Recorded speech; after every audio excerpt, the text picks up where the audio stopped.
જય શ્રી કૃષ્ણ. જય હો, મંગલમય હો.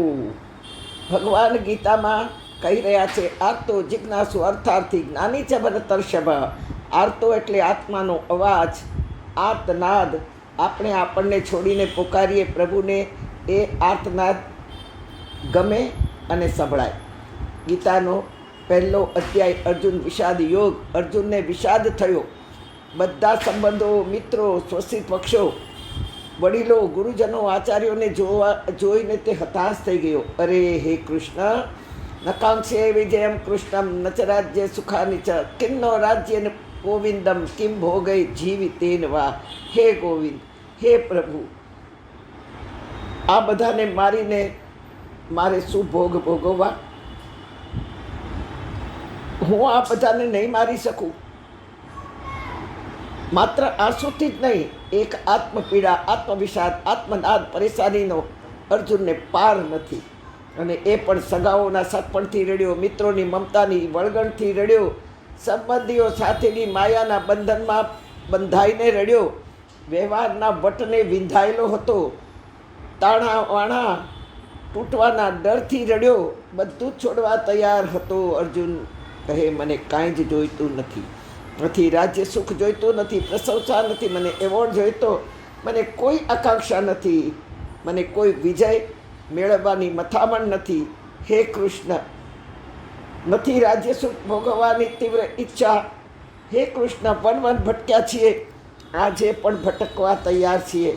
સુખના રમકડાની કોઈ જ અપેક્ષા નથી. કૃષ્ણ, હા, અર્જુન રડ્યો. સગા સંબંધી, શાળાઓ, મિત્રો, વડીલોને મારીને હું કયું સુખ ભોગવીશ?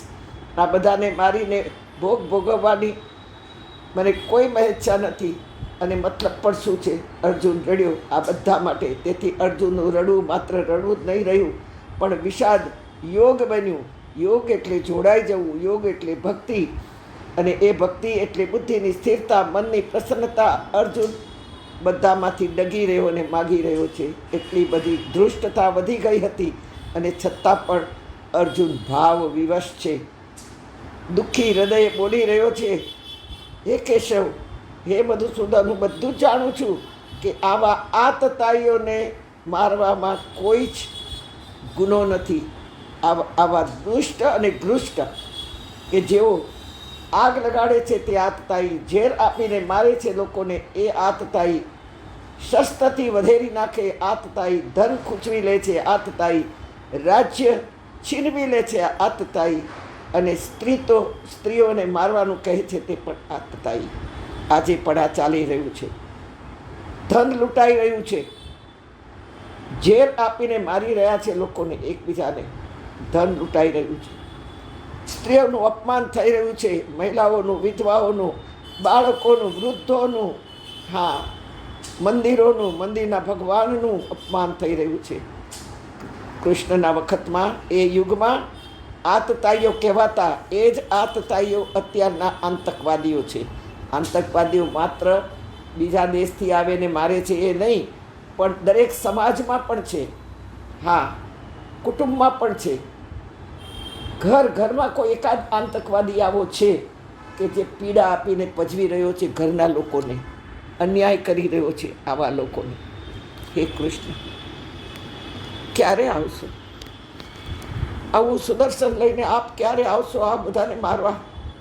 કારણ કે અમારામાં હવે તાકાત નથી.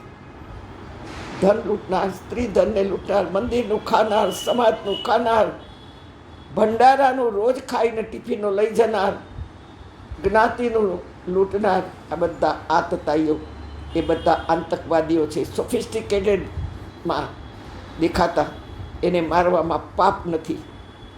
હા કૃષ્ણ, આ યુગમાં તમે નહીં આવી શકો, કારણ કે આપને જન્મ લેવા માટે દેવકી નથી, આપને પ્યાર કરનાર યશોદા નથી, આપને વળગી રહેનાર ગોપીઓ નથી. કૃષ્ણ આવો, બસ. પરિત્રાણ કરવા કાજે 10 અવતારો લઈને દોડી આવ્યા તા સુંદર શ્યામ. રાવણ, દુર્યોધન, કંસ ઠેર ઠેર વિચરે આજે, લઈ લ્યો સુદર્શન પાછું હાથ. હા શ્યામ લઈ લ્યો સુદર્શન પાછું હાથ પછી કરજો વિરામ રુદિયે સાંજ સવાર તમે કરજો વિરામ રુદિયે સાંજ સવાર.